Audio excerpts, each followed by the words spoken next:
پہلی نصیحت یہ فرمائی کہ اے ابو الدرداء اللہ تشرک باللہ شیئا وَإِن تُطِعْتَ أَوْ حُرِقْتَ. سب سے پہلی نصیحت فرمائی کہ اے ابو الدرداء اللہ کے ساتھ کسی کو شریک نہیں ٹھہراؤ گے، چاہے تمہارے ٹکڑے ٹکڑے کر دیے جائیں، چاہے تم کو جلا دیا جائے. یہ عقیدہ توحید اس طرح پیوست ہونا چاہیے کہ کسی بھی حال میں اور کسی بھی زمانے میں اور کسی بھی وقت عقیدہ توحید سے ہم کو پھرنا نہیں ہے. ابھی قربانی کا دن گزرا ہے. حضرت ابراہیم علی نبینا علیہ السلام نے سب سے پہلے جو قربانی دی ہے وہ اپنی جان کی قربانی دی.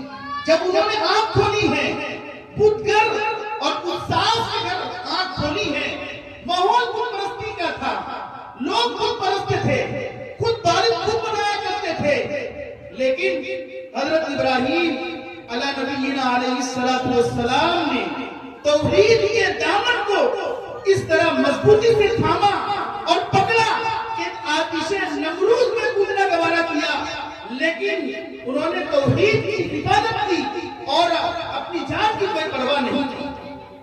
یہ حضرت ابراہیم علیہ السلام کا یہ پیغام ہمیں سبق دیتا ہے، ہمیں جگاتا ہے، ہمیں بتلاتا ہے مسلمانوں اٹھو، اپنے بچوں کو بھی جگاؤ اور کہو اللہ ایک ہے، کوئی دیتا ہے، کوئی خالق ہے، کوئی مالک ہے، کوئی رازق ہے.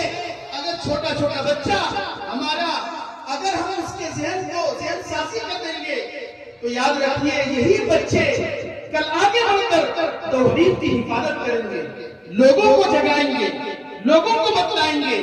یہ تعلیمی بیداری اور تعلیمی کمیونٹی بورڈ کا قیام یہ بچوں کے عقیدے کو درست کرنے کے لیے تیار ہوا ہے.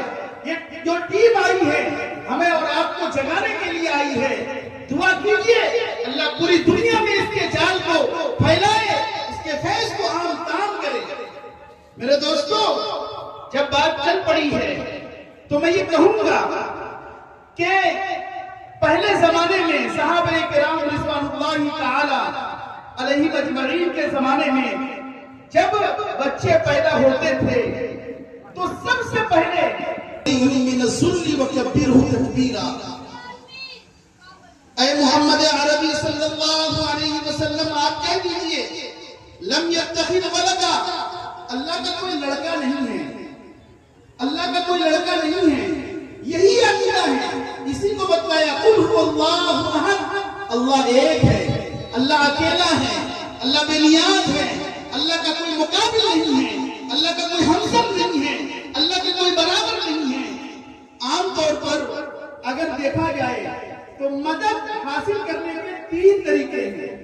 کبھی بڑا چھوٹے سے مدد لیتا ہے، جیسے باپ اپنے اولاد سے مدد لے. قرآن نے کہا اللہ کا کوئی لڑکا نہیں ہے کہ اللہ کو مدد کسی سے لینے کی ضرورت پڑے. کبھی آدمی مدد لیتا ہے اپنے مقابل سے، اپنے برابر کے لوگوں سے، قرآن نے اس کی بھی نفی کی.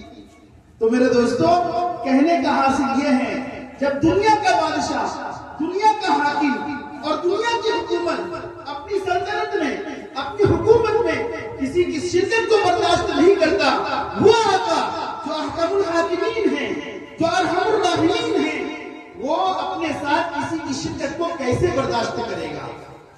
یہی تو ایمان مفصل میں بتایا گیا. آمنت باللہ وملائکتہ وکتبہ ورسلہ والیوم الآخر والقدر خیرہ وشرہ. اللہ پر، اس کے رسولوں پر، اس کی کتابوں پر، اس کے فرشتوں پر، قیامت کے دن پر اور مرنے کے بعد ہم کو اللہ کے سامنے حاضر ہونا ہے اور ہم کو اپنے کیے کا اللہ کے سامنے حساب دینا ہے. ہمارا عقیدہ کافروں کی طرح نہیں ہے. کافر تو کہا کرتے ہیں اینا متنا وکننا ترابا وعظاما اینا لمبعوثون، کہ جب ہم چولا چولا ہو جائیں گے، ہڈی ہڈی ہو جائیں گے تو ہم کو دوبارہ کیسے پیدا کیا جائے گا؟ یہ بعد موت برحق ہے. ہم کو اس دنیا کو چھوڑ کر جانا ہے، اللہ کے سامنے حاضر ہونا ہے اور اپنے کیے کا میرے دوستوں ہمیں جواب دینا ہوگا. اور اس جواب کی تیاری کے لیے کے ساتھ نبی پاک صلی اللہ علیہ وسلم کی شریعت کے ساتھ ہم اپنی زندگی کو گزاریں. ایک صحابی کو نبی پاک حرم اللہ علیہ النار، جو شخص اس بات کی گواہی دے کہ اللہ کے سوا کوئی معبود نہیں اور حضرت محمد مصطفیٰ صلی اللہ علیہ وسلم اللہ کے بندے اور اس کے رسول ہیں، اس پر جہنم کی آگ. زمانے خلافت میں حضرت عبداللہ بن حذافہ کو ایک جگہ کا سپہ سالار اور گورنر بنا کر اور مسلمانوں کا امیر بنا کر کافروں کے جہاد کے لیے لڑنے کے لیے ان کو بھیجا. جب کفار سے مقابلہ ہوتا ہے اور مقابلے میں مسلمان ہار جاتے ہیں تو اب ملک شام کا جو بادشاہ تھا انہوں نے عبداللہ بن حذافہ کو بھی گرفتار کیا اور عبداللہ بن حذافہ کے ساتھ ساتھ ان کے ساتھیوں کو بھی گرفتار کیا. اور کافر بادشاہ کہتا ہے عبداللہ بن حذافہ اس کی قید میں تھے، عبداللہ بن حذافہ اس کی قید میں تھے. چنانچہ کافر بادشاہ